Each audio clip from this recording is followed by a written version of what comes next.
Okay. Let's go to Fatima Payman. She'll face no penalty from the Labor Party for crossing the floor last night. You got a comment on that this morning? It's extraordinary, Pete. I mean, what is the Labor's party policy on this? Anthony Albanese has just shown such weak leadership since the attacks on October the 7th. Has Labor unilaterally changed the position, which was bipartisan, on a two-state solution? And what on earth is going on here on the floor of the Senate? We've got Labor senators on both sides of a debate. It's effectively a green light to Labor senators that if you feel strongly about an issue, you can cross the floor.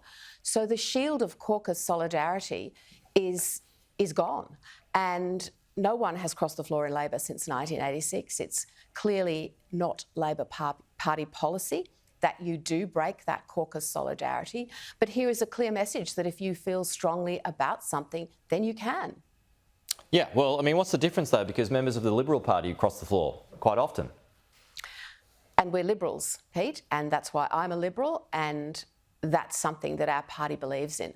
But it's not what the Labor Party believes in, and they've always said caucus solidarity is supreme. Now, I've been here for 2 decades, and I know there have been issues that Labor Party members have felt really, really strongly about, but they have maintained that caucus solidarity.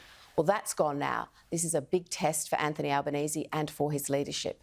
Final one on AEMO this morning. It's railed against your nuclear push, so you don't have a friend in AEMO this morning. It's getting behind renewables. It also claims renewables and the transmission is well behind schedule. What's your thoughts on that report this morning?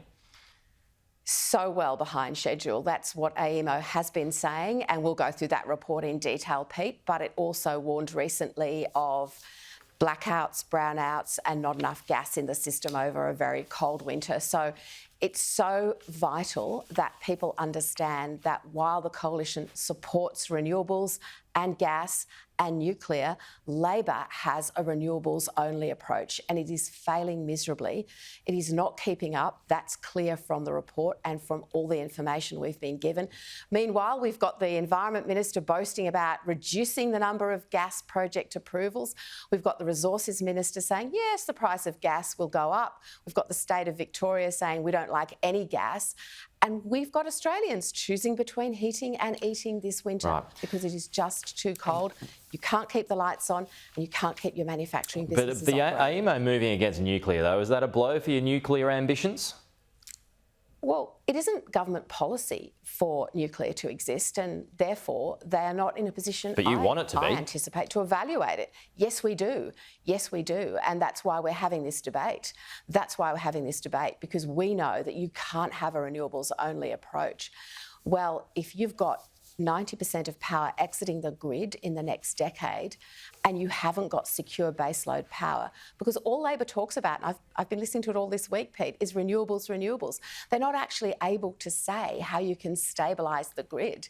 In fact, the Environment Minister said earlier this week that hydrogen wasn't really at scale and, you know, probably couldn't do the job. They were my words, but definitely that was the interpretation. Okay. So, you know, what actually is going to provide secure baseload power? What is going to supply the baseload power that our businesses need? We can become an advanced manufacturing superpower if we do this well and if we have energy that provides what we know our businesses and industries desperately need, but they're not getting from a renewables-only approach. Sussan Ley, thanks for your time.